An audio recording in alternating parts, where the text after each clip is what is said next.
Welcome back clean news. चलिए देखते हैं उत्तर प्रदेश की 25 फटाफट बड़ी खबरें। इससे पहले आप यूपी के किस जिले से न्यूज को देख रहे हैं हमें कमेंट बॉक्स में जरूर बताएं। साथ ही डेली अपडेट रहने के लिए चैनल को सब्सक्राइब कर बेल आइकन को दबाना ना भूलें। आज का लाइक एम 100 है, उम्मीद करते हैं आप पूरा कर देंगे। तो चलिए बढ़ते हैं खबरों की ओर। पहले चरण के लिए नामांकन प्रक्रिया जारी, 15 अप्रैल को होगा मतदान। यूपी के त्रिस्तरीय पंचायत चुनाव के लिए कल यानी शनिवार से नामांकन शुरू हो चुकी है। इसको लेकर शुक्रवार को तैयारियों को अंतिम रूप दे दिया गया। पहले चरण का मतदान 15 अप्रैल को होगा, जिसके लिए 18 जिलों के प्रत्याशी नामांकन दाखिल कर रहे हैं। यूपी पंचायत चुनाव के लिए इलेक्शन कमीशन ने जारी की चुनाव चिन्ह की सूची। ग्राम प्रधान पद के लिए 57 चुनाव चिन्ह में से कई चिन्ह प्रत्याशियों को आवंटित किए जाएंगे, जिसके बाद कोई प्रत्याशी किसान पर मुहर लगाने को कहेगा तो कोई कार पर वोट डालने की अपील करेगा। चुनाव आयोग ने प्रधान पद के प्रत्याशियों के लिए इस बार अनाज और साता किसान, इमली, कार, किताब, कैमरा, कैरम बोर्ड, कोट, खराऊ, गद्दा, गले का हार, घंटी, चारपाई, चूड़ियाँ, छत, पंखा, टेबल लैंप जैसे निशान जारी किए हैं। पहली बार यूपी पंचायत चुनाव होगा ग्लैमरस। जौनपुर से जिला पंचायत सदस्य के लिए एक्ट्रेस रुचा सिंह मैदान में। यूपी पंचायत चुनाव इस बार बेहद खास होने जा रहे हैं। यह पहली बार है जब बीजेपी यूपी पंचायत चुनाव में अपने सिंबल कमल पर प्रत्याशियों को लड़ा रही है। वह इस बार एक मॉडल और एक्ट्रेस रुचा सिंह भी चुनावी मैदान में। उनके यूपी पंचायत चुनाव में खड़े होने से इस बार चुनाव ग्लैमरस हो गया है। यूपी के इन 4 छोटे जिलों में मिलेगी ढेर सारी नौकरियां और रोजगार। बस कुछ दिनों में यूपी के 4 जिलों की किस्मत खुलने जा रही है। हरदोई, गोरखपुर, हमीरपुर और बाराबंकी में 4 विदेशी कंपनियों 1583 करोड़ रुपए का निवेश करने वाली है। भेजे गए प्रस्ताव को सरकार की तरफ से हरी झंडी मिल गई है। इस 4 जिले में होने वाले निवेश से करीब 1564 लोगों को रोजगार मिलेगा। बाराबंकी में ब्रिटानिया इंडस्ट्रीज, हमीरपुर में जेके सेम्स सेंट्रल, हरदोई में बर्जर पेंट्स कंपनी और गोरखपुर में गैलेंट इंडस्ट्री अपने प्रोजेक्ट को मूर्त रूप देगी। गरीबों की मदद करने में सीएम योगी आदित्यनाथ तोड़े सभी रिकॉर्ड। 4 साल में की 10 अरब रुपए की सहायता। उत्तर प्रदेश के मुख्यमंत्री योगी आदित्यनाथ के नाम एक और रिकॉर्ड हो गया। गरीबों और बीमारों की मदद करने में उन्होंने सभी मुख्यमंत्रियों को पीछे छोड़ दिया। योगी इस मामले में अब यूपी के नंबर 1 सीएम बन गए। सीएम के विवेकाधीन कोष यानी फंड से लोगों की मदद करने का नियम रहा है। इसमें वे किसी की भी किसी हद तक जाकर मदद कर सकते हैं। ये फैसला मुख्यमंत्री के विवेक पर होता है। कानपुर और लखनऊ के बीच रैपिड रेल चलाने की कवायद शुरू। बहुत कम समय में आसान होगा सफर। कानपुर से लखनऊ के बीच की यात्रा और आसान करने के लिए रैपिड रेल चलाने की तैयारी चल रही है। इसके लिए मुख्य सचिव को भेजे गए प्रस्ताव पर अध्ययन को मंजूरी मिली है। अगर सब कुछ ठीक रहा तो रैपिड रेल चलने से कानपुर से लखनऊ लोग बहुत जल्द पहुँच सकेंगे। शुक्रवार को शासन की ओर से प्रमुख सचिव आवास एवं नियोजन दीपक कुमार ने वीडियो कॉन्फ्रेंस के जरिए रैपिड रेल ट्रांजिट परियोजना की समीक्षा की और संभावना तलाशने के निर्देश दिए हैं। इसके लिए एक समिति गठित की गई है। कमिश्नर कानपुर डॉक्टर राजशेखर इसके नोडल अधिकारी हैं। बसपा ने कानपुर की जिला पंचायत के सभी 32 सीटों पर प्रत्याशी किए घोषित। जानिए कहां से है कौन। पंचायत चुनाव के जिला पंचायत सदस्यों को लेकर प्रत्याशियों को घोषणा को लेकर राजनीतिक पार्टी में होड़ लगी है। भाजपा के बाद अब बसपा ने कानपुर से जिला पंचायत सदस्य की सभी 32 सीटों के लिए प्रत्याशी की घोषणा कर दी है। पार्टी के मुख्य सेक्टर प्रभारी और राज्यसभा सदस्य की ओर से जारी सूची में मालो से रंजन यादव, बिलहन से कृष्ण मुरारी पाल, राधन से विनय कुमार गौतम, ककवन से रीता कटियार, मकरदनपुर से शिवनाथ निषाद, परास से मीना सिंह, गिरसी से सुमन संखवार, पतारा से परवीन मिश्रा उर्फ कल्लू, जामू से सीमा यादव, कुंदोली से सुरजन पाल, बिनोद से सीमा कमल को प्रत्याशी बनाया गया है। काशी विश्वनाथ ज्ञानवापी परिसर के सर्वेक्षण मामले में सुनवाई पूरी 8 अप्रैल को आएगा फैसला। काशी विश्वनाथ ज्ञानवापी मस्जिद परिसर का पुरातात्विक सर्वेक्षण कराए जाने के मामले पर शुक्रवार को बहस पूरी हो गई है। सिविल जज senior division fast track court Ashutosh Tiwari की अदालत ने दोनों पक्षों को गंभीरता से सुनने के बाद अब 8 अप्रैल को फैसला सुनाएंगे। उच्चतम स्तर से 6,260 रुपये सस्ता है सोना। निवेश करने का सही समय, जाने आज के भाव। सोने की चमक एक बार फिर बढ़ती दिख रही है। 3 अप्रैल को राजधानी लखनऊ में 24 कैरेट सोने का भाव 48,440 रुपये प्रति 10 ग्राम पहुंच गया। यह इस वर्ष पहुंचे अपने उच्चतम स्तर से। सोना 6,260 रुपये सस्ता। goodreturns.com के अनुसार इस वर्ष के सबसे उच्चतम स्तर की बात करें तो बीते 5 जनवरी को सोने की कीमत 54,700 रुपये प्रति 10 ग्राम थे। विशेषज्ञों की माने तो सोने के भाव अभी और गिरेंगे। यूपी में होगी 7 सेना भर्ती रैली, ऑनलाइन करना होगा आवेदन, जाने पूरा शेड्यूल। भारतीय सेना में भर्ती होने का सपना दिल में संजोए युवाओं के लिए अच्छी खबर है। सैनिक, क्लर्क, ट्रेड्समैन और सैनिक जीडी जैसे पदों पर भर्ती के लिए इंडियन आर्मी ने उत्तर प्रदेश में 7 सेना भर्ती रैली का कार्यक्रम जारी कर दिया। वहीं महिला सैन्य पुलिस भर्ती रैली का आयोजन 12 से 20 सितंबर के बीच लखनऊ में होगा। सेना भर्ती मुख्यालय ने इस संबंध में सभी राज्यों के जोनल मुख्यालय को पत्र जारी कर दिया। सेना भर्ती मुख्यालय हर वर्ष सेना भर्ती को 2 कैलेंडर में बांटकर करता। पहला 1 अप्रैल से 30 सितंबर तक और दूसरा 1 अक्टूबर से 31 मार्च तक होता है। मंदिर निर्माण समिति की बैठक में ले सकते यह निर्णय। राम मंदिर निर्माण समिति की बैठक 10-11 अप्रैल को आयोजित की जाएगी, जिसके लिए राम मंदिर ट्रस्ट के महासचिव चंपत राय, कोषा अध्यक्ष गोविंद देव गिरी और निर्माण समिति के चेयरमैन निपेंद्र मिश्र 9 अप्रैल को अयोध्या पहुंच रहे हैं। माना जा रहा है कि इस बैठक के साथ मंदिर निर्माण के लिए खुदाई किए गए स्थानों के इम्प्रूवमेंट का कार्य शुरू कर दिया जाएगा। यूपी में 3290 नए कोरोना वायरस संक्रमित मरीज, 14 लोगों की मौत, हालात खतरनाक।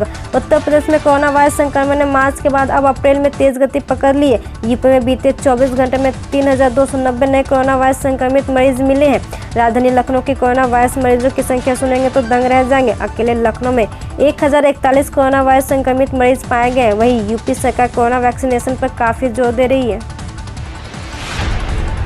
दिल्ली, यूपी समेत इन राज्यों में बढ़ेगी गर्मी, उत्तराखंड में बारिश बर्फबारी का अनुमान। मौसम विभाग ने राजधानी दिल्ली, एनसीआर समेत कई राज्यों में आज से गर्मी बढ़ने की बात कही है। वहीं उत्तराखंड के ऊपरी हिस्सों में बारिश और बर्फबारी का अनुमान है। केरल और कुछ अन्य राज्यों में भी बारिश की संभावना। बीते कुछ दिनों से दिल्ली में धूल भरी आंधी चल रही है, लेकिन अब दिल्ली में आने वाले दिनों में फिर से तापमान बढ़ेगा। यमुनानगर से यूपी जाने वाले यात्रियों के लिए खुशखबरी, मेरठ और शामली के लिए शुरू हुई बस। लॉकडाउन खुलने के बाद अब रोडवेज बसें भी अनलॉक होने लगी है। विभिन्न रूटों पर बस सेवाएं शुरू कर दी गई है।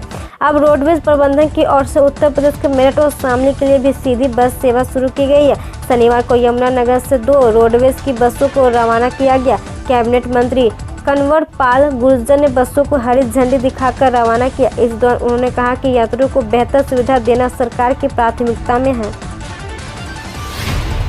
यूपी के इन 18 जिलों के सभी बैंक अब अगले 3 तक छुट्टी के दिन भी खुलेंगे। उत्तर प्रदेश में 63 पंचायत चुनाव को देखते हुए कई जिलों के बैंकों को अवकाश वाले दिन भी खोलने के निर्देश मिले।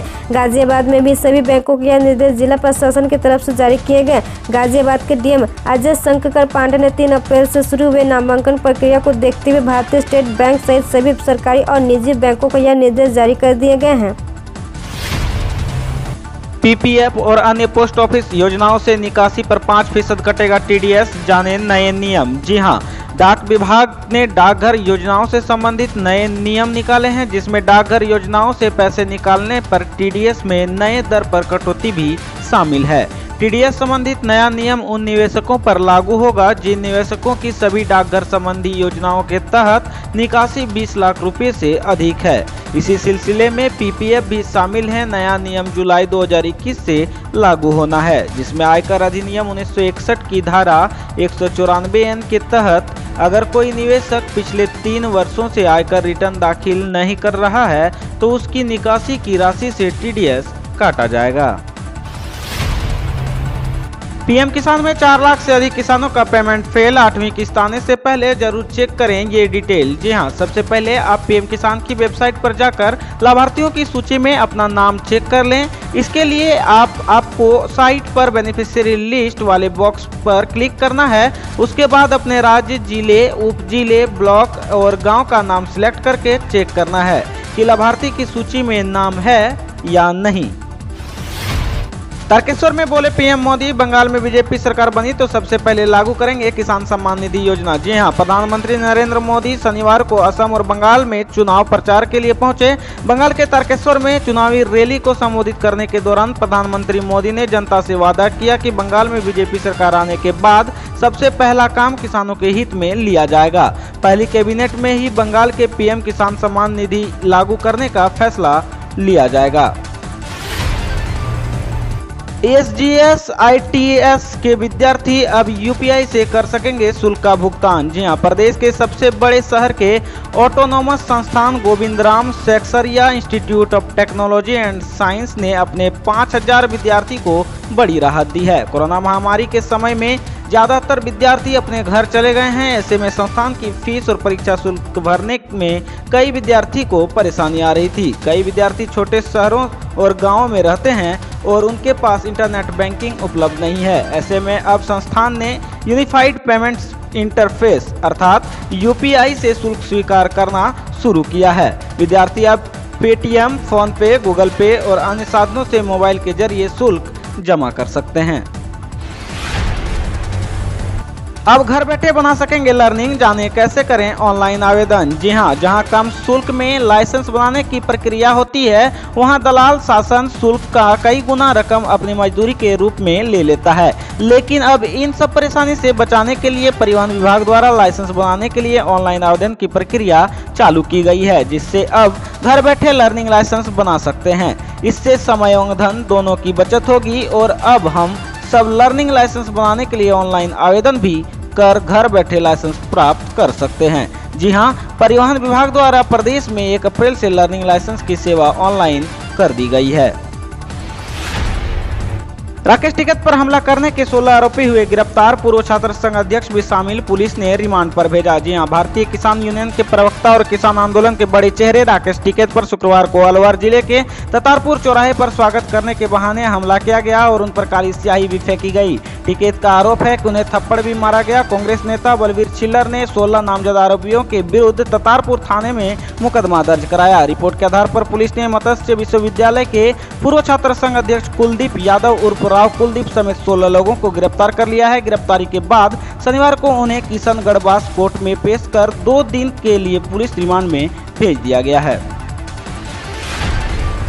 मुंबई में 9000 के पार निकली कोरोना संक्रमितों की संख्या, 27 की हुई मौत। जी हां, महाराष्ट्र में कोरोना वायरस संक्रमितों की संख्या लगातार बढ़ती जा रही है। अकेले राजधानी मुंबई की बात करें तो यहां पिछले 24 घंटे में कोरोना वायरस से 9090 नए मामले सामने आए हैं, जबकि इस दौरान 27 लोगों की मौत हो गई है। हालांकि इस दौरान 5322 लोग कोरोना को हराकर हॉस्पिटल से डिस्चार्ज होकर अपने घरों को लौट गए हैं।